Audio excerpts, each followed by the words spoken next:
Most people think loneliness comes from being alone, but I have learned that it often comes from being unseen. Stay with me for a few minutes, because before I finish, I'm going to share the small change I made at 80 years old that quietly brought life back to my little front garden. My name is Arthur, and I am 84 years old. I grew up in a small English town where you could not walk to the high street without someone asking after your mum. And now I live in a place where I can go an entire week without anyone knocking at the door. When I was a boy, we did not talk about community as if it was something you had to build. We simply lived inside it. Our row of brick terraces stood shoulder to shoulder, and every front step seemed to hold someone in the evenings. After tea, doors were left ajar, voices drifted out into the street. Children ran in and out of each other's houses as if the whole road belonged to us. If you fell and grazed your knee, whichever mum was nearest would clean it up. If someone's dad was laid off at the factory, word travelled quietly, and bags of shopping would appear on their kitchen table without fuss. 2 doors down lived old Mr. Hargreaves. He had a shed behind his house where he mended bicycles and sharpened garden tools. I used to sit on an upturned crate and watch him work. He never made a show of giving advice. He simply told stories while his hands carried on. Stories about the war, about ration books, about the winter when the pipes froze and half the street shared coal. I did not realize it then, but he was teaching me what it meant to belong. He knew my name. He knew that my father worked long hours and that my mother worried herself thin. I was not just another lad kicking a ball about. I was Arthur from number 12, and I had a place on that road. As the years rolled on, things changed. The mills closed. Families moved away for work. New estates were built on the edge of town, with houses set back behind driveways and neat fences. Front steps grew quieter. We stopped walking to the butcher and started driving to the supermarket. Then we stopped driving and began ordering from our sitting rooms. I am not here to grumble about progress. I have a mobile phone. I can see my granddaughter in London whenever she calls. That is a blessing. But a video call does not notice if the curtains have stayed drawn for 3 days.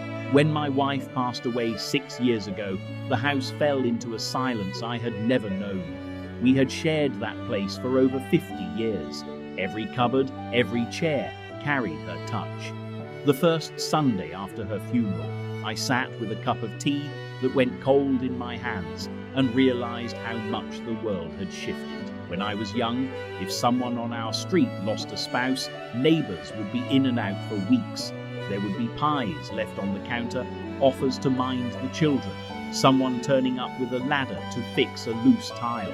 Grief was something you carried together because everyone could see it. When my wife died, kind messages arrived by the dozen, thoughtful, sincere words. But by midweek, the house was still. I do not say this with resentment. I say it because I believe many of us are feeling the same thing. We have confused being in touch with being known. We can follow hundreds of lives through a screen, yet we do not know the names of the people who share our fence line.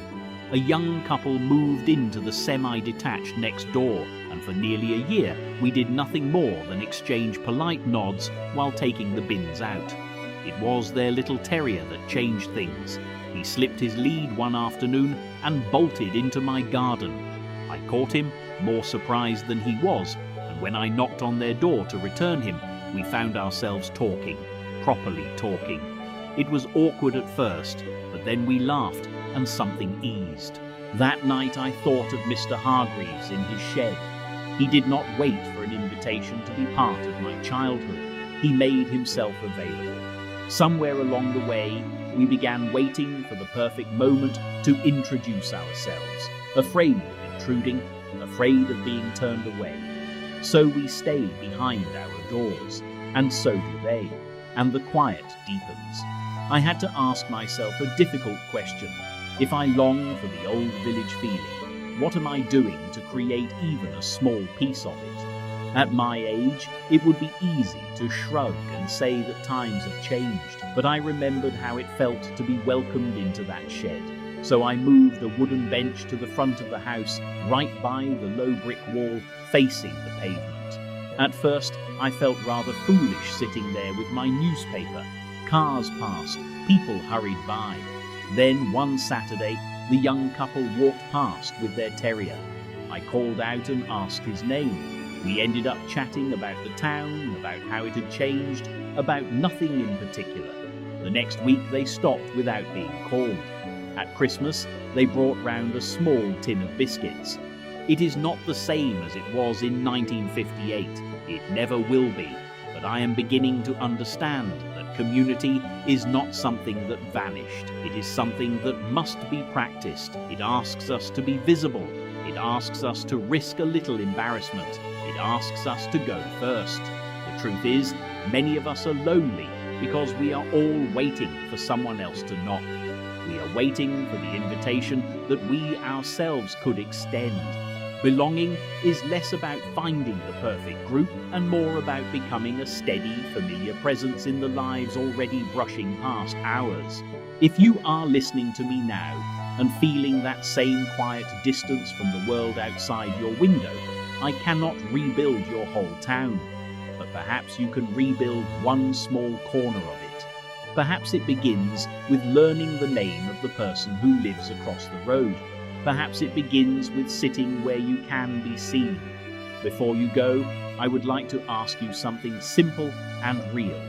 This month, what is one way you have connected with a neighbour or a local group properly face to face? Share it in the comments so someone else might find the courage to try. And if this story meant something to you, please consider subscribing to the channel. It helps these conversations reach others who may be sitting in a quiet house of their own. Thank you for watching and for spending this time with me.